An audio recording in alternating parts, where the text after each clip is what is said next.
In this video, I want to make the case that the Peter Parker character from Midtown High is very similar to Archie Andrews from Riverdale High. And if you don't think that makes sense, and if you don't think I can make the connection, just watch me. Welcome back to Comic Power. I'm your host, Comic Killer 72. Welcome to another episode of The Quick Flip. This is the program where I go over comic book industry news in a short period of time. Please subscribe to this channel and click on the notification button as well. It will remind you when new videos drop. Alright, let's get right into it. Peter Parker, Archie Andrews, two iconic comic book characters. You're probably saying to yourself, what are you talking about? Well, here it goes. A lot of people don't know or forgot, but Archie made his debut in comics. The Archie character was first introduced in Pep Comics number 22 from 1941. He's kind of dorky, but he's popular. He proves popular enough to get his own comic book series and gets a redesign to get the look that we know today. Peter Parker is first introduced in Amazing Fantasy 15, an anthology comic in which he is nerdy and unpopular but becomes Spider-Man through chance, and also gets a redesign to become the Peter Parker that we know today. The teenage Archie is from Riverdale and attends Riverdale High School. The teenage Peter Parker is from Queens and attends Midtown High School. Love interest number one for Archie is Betty Cooper. She's lovable and sweet, sort of like the round-the-way girl that can hang out with the guys. In the Peter Parker universe, we have Gwen Stacy, who fills that same type of role that Betty does in Archie. In the Archie universe, the second love interest is Veronica Lodge, the sexy bombshell that all the boys want to be with and all the girls want to be like. In the Peter Parker universe is Mary J. Watson that all the boys want to be with and all the girls want to be like. Archie's best friend and sidekick is Jughead Jones. Peter Parker's best friend and sidekick is Harry Osborn, but unfortunately he becomes the second Green Goblin too. In Archie, the schoolyard bully is Reggie Mantle. In Peter Parker's world, the schoolyard bully is Flash Thompson. In Archie, the love triangle story never gets old and they milk it for everything it's worth. Seriously, the Archie character is 80 years old now, and the primary source of storytelling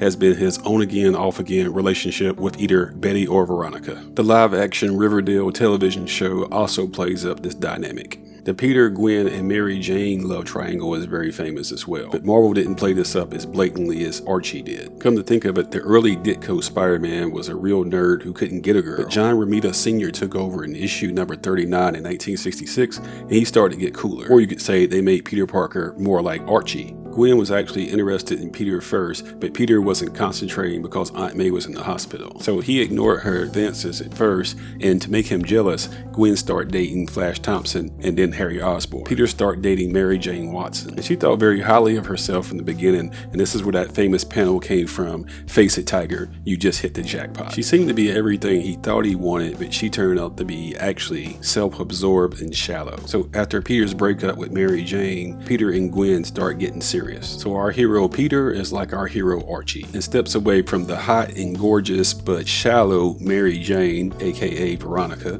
and goes all in with the steady and selfless Gwen Stacy, aka Betty Cooper. It's the same thing. And everything is going great until her death at the hands of the Green Goblin, of course. In one of Marvel's most controversial moments, in one of its most infamous panels. There was no internet back in those days to get the immediate impact, but they got all types of hate mail from fans hating that they killed Gwen Stacy. Seriously, would Archie Comics actually kill Betty Cooper? In comic book continuity, he winds up going back to Mary Jane Watson after grieving Gwen for a while. And Mary Jane Watson has been his love interest ever since. In the Tobey Maguire Spider-Man films, they played up Mary Jane as the love interest, with Kristen Dunst playing the character, and the upside-down kissing scene in the rain is the best thing ever. In the Andrew Garfield reboot of Spider-Man, his girlfriend is Gwen Stacy, this time played by Emma Stone. And I'm not that much a fan of the Andrew Garfield Spider-Man movies, but Gwen's death scene mimics the comics very closely and it's very well done. And the fans always take a side on who was the better girlfriend, Gwen Stacy or Mary Jane Watson. And fan art never gets tired of playing up the sex appeal of these characters. The third live-action reincarnation of Spider-Man is played by Tom Holland. And although Sony still owns the Spider-Man universe,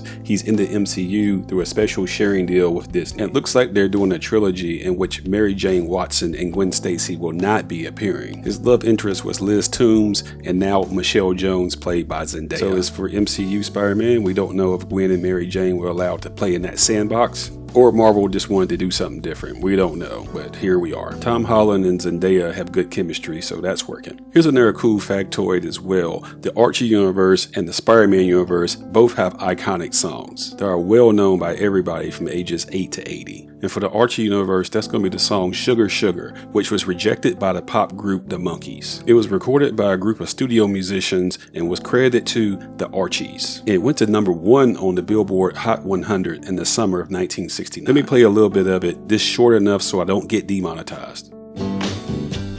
Sugar. Spider-Man also has an iconic song, which is the theme music for his cartoons in the late 1960s. Unfortunately, I can't play the song because the copyright holder will demonetize my video if I do so.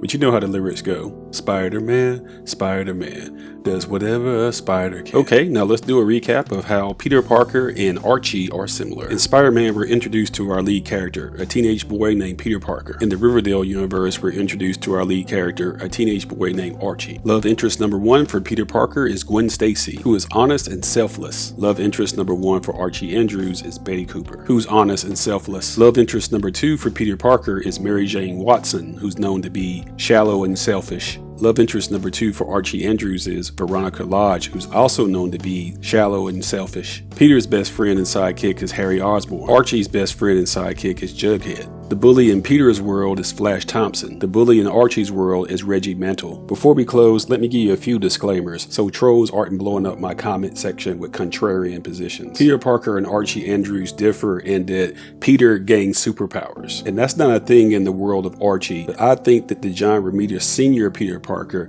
could be Archie with superpowers. Marvel had to age up Peter Parker over time to make him fit in a larger superhero universe, but in the Archie universe, everybody stayed teenage forever. And these are not the only love interest of these characters. For example, Spider-Man is also tempted by Black Cat, and J. Scott Campbell's most famous cover plays with this idea. And Archie is tempted by Valerie Brown of Josie and the Pussycats. So to me, if you take the superheroes out of it, put Peter Parker in his teenage element, the dynamics of the relationships work the same way they work in Archie. And there's been changes and tweaks to these characters in other media such as movies, but what I'm talking about in this video is the classic period of Archie between the 1950s and 1960s and the classic period of Spider-Man in the 1960s and 1970s. Archie is celebrating his 80th anniversary in comics in 2021, so they're doing something right. And Peter Parker Spider-Man will be turning 60 years old in 2022, and I will be making a big deal about that. So now it's your time to sound off. Do you believe that Peter Parker is basically Archie with superpowers? Or do you think it's a reach and it doesn't make any sense? Be sure to speak up in the comment section.